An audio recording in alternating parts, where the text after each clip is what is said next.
के साथ मैं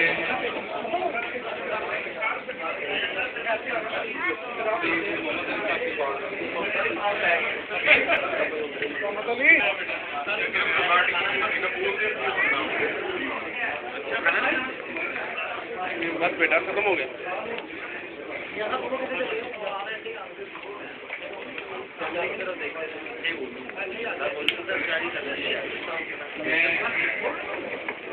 टोक्यो से आए हुए और दूसरी जगहों से आए हुए सारे मीडिया के हालात का मेरा मशहूर हूँ कि वो यहाँ पर आए और उन्होंने ये हमारा मैसेज जो है लाइव जो है वो पाकिस्तान जापान की कम्युनिटी को जो है वो कन्वे किया, पहुँचाया।